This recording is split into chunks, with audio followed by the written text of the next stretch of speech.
Bisnis Prodi Manajemen di Universitas Kutai Kartanegara, Kalimantan Timur.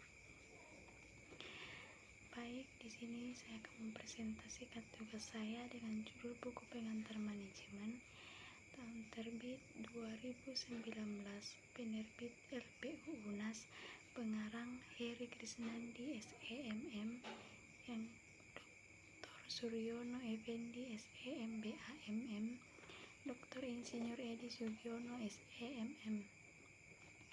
Baik, dalam buku ini saya akan membahas tentang budaya dan multibudaya.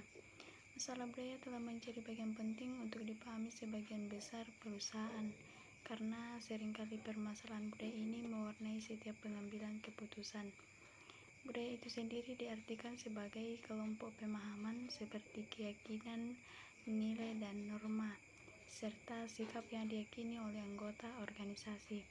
Setiap organisasi memiliki budaya, meski di organisasi tertentu mungkin budayanya cenderung lebih banyak dan lebih mudah teridentifikasikan.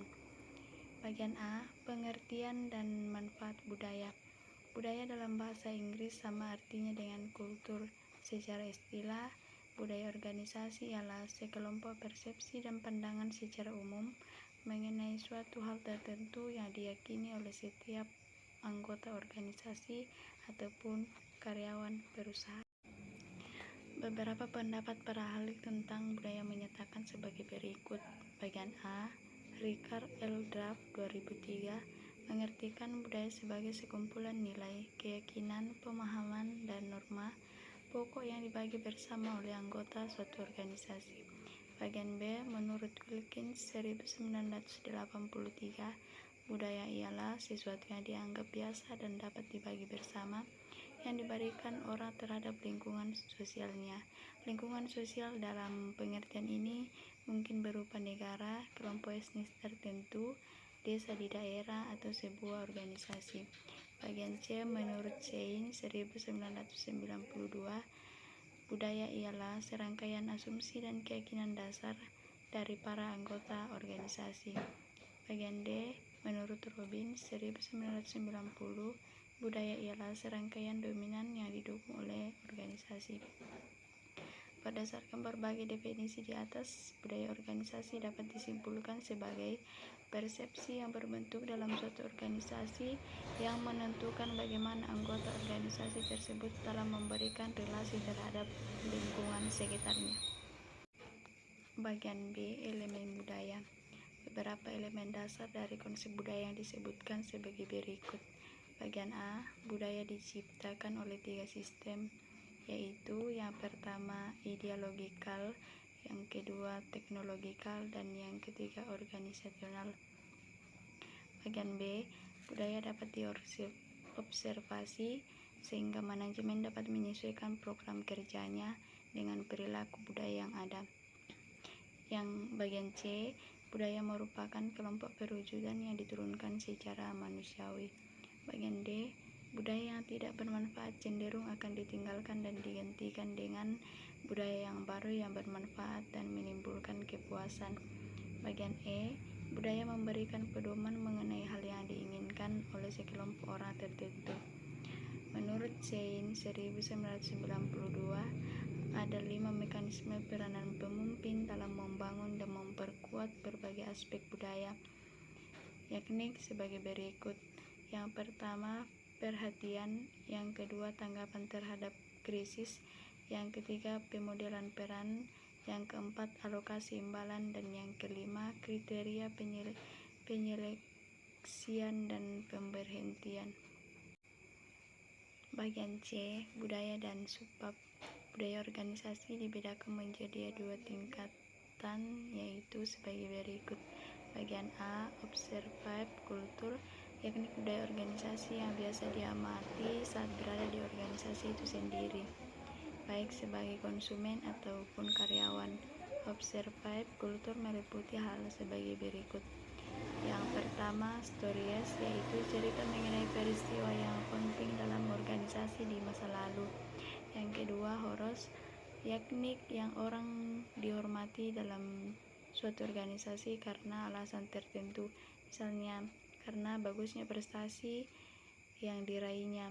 Yang ketiga, ritual and ritual, yakni berbagai acara spesial untuk memperingati suatu peristiwa tertentu di dalam organisasi. Yang keempat, symbols, yakni bahasa khusus ataupun ekspresi nonverbal untuk menyampaikan nilai penting di dalam organisasi. Bagian B, kultur, yaitu keyakinan mengenai cara yang semestinya dalam bersikap di suatu organisasi. Adapun karakteristik budaya ganda atau multikultural organization antara lain sebagai berikut. Yang pertama, pluralis, yakni anggota mayoritas dan minoritas secara bersama akan mempengaruhi berbagai nilai kebijakan organisasi. Yang kedua, struktural integration, yakni berbagai bentuk pengawasan dan dukungan interaksi, berbagai pengembangan karir anggota organisasi. Yang ketiga, informal network integration, yakni berbagai bentuk pengawasan dan dukungan terintegrasi bagi pengembang karir anggota minoritas. Yang keempat, absence of prejudice and discrimination, yakni tidak adanya diskriminasi dalam penugasan. Yang kelima, minimum intergroup konflik, yakni tidak dapat pertentangan karena perbedaan antara organisasi. Subbudaya ialah budaya sekelompok orang yang didasari oleh kebersamaan nilai dan ditunjukkan oleh ciri personal dari orang-orang di dalam kelompok itu sendiri. Setiap organisasi memiliki subbudaya yang berkaitan dengan subbudaya pekerjaan, subbudaya rasial, subbudaya umur dan generasional, dan subbudaya gender. Bagian D, budaya yang adaptif. Kreitner and Kinnick 1998 telah mengusulkan 3 perspektif dalam menjelaskan berbagai jenis budaya yang dapat meningkatkan prestasi organisasi sebagai berikut. Bagian A, perseptik kekuatan, bagian B, perseptik kesesuaian, dan bagian C, perseptik adaptasi. Bagian E, tujuan dimensi organisasi. Pada hakikatnya, budaya organisasi memiliki tujuan dimensi. Ketujuh dimensi tersebut antara lain sebagai berikut. Bagian A, inovasi dan mengambil risiko. Bagian B, perhatian pada detail. Bagian C, orientasi hasil. Bagian D, orientasi manusia. Bagian E, orientasi tim. Bagian F, agresivitas. Dan bagian G, stabilitas. Bagian F, 6 argumen untuk mengelola keanekaragaman budaya. Budaya dalam organisasi sangat beraneka ragam yang terkadang menimbulkan benturan-benturan peradaban, sehingga benturan-benturan dapat dieliminasi. Taylor Cobb 1991 mengemukakan 6 argumen di dalam mengelola keanekaragaman budaya, yaitu sebagai berikut. Bagian A, argumen budaya. Bagian B, argumen akuisisi sumber daya. Bagian C, argumen pemasaran.